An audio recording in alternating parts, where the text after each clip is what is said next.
It was a record year for Insurance Linked Securities in 2014, and as the market becomes more secure, new approaches to attracting alternative capital are emerging.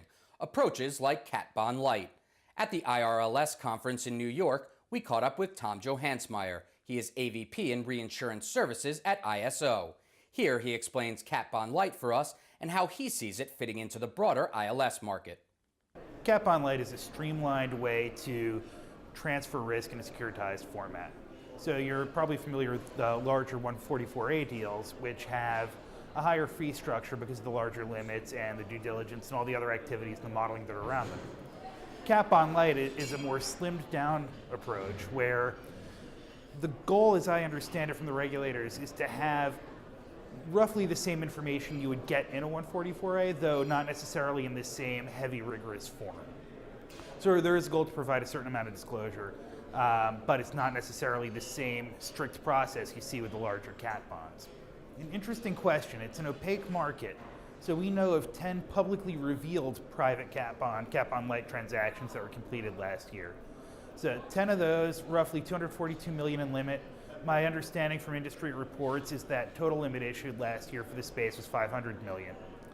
Of the $242 million from the 10 publicly announced private deals, we're looking at about $113 million of that. 42% was index triggered. It's 5 deals for that. Then after that, you saw one parametric, you saw a little bit of indemnity, and then a couple were undisclosed. Because again, sometimes these publicly announced deals are announced publicly with limited disclosure. It solves a couple of problems in the marketplace, and the best innovations do exactly that, right? They address a need. So with Cat Bond Lite, you're addressing the need to reduce frictional costs and gain something of a more nimble stance in tactical risk transfer. So these deals are usually, at least on the publicly revealed side, 7 to 52 million or so. You could probably see them go a little lower, you could probably see them get a little bigger, but that's the range you're looking at. So if you want to lower your frictional cost, increase your speed and your flexibility with some of this tactical risk transfer, Cat Bond Lite looks like it works really well in that space. And you've still got the securitization for funds with a mandate to trade in that sort of instrument. So when you look at the first quarter so far of 2015, it's not even over yet. You've got about $200 million in publicly revealed limit that's come out.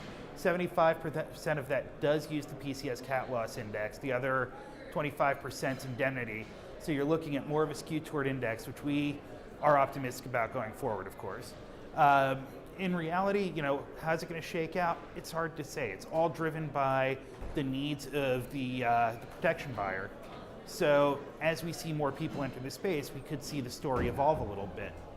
I actually do see this as a strong area of potential growth because frictional costs are something everybody is sensitive to in this market, especially with shrinking margins.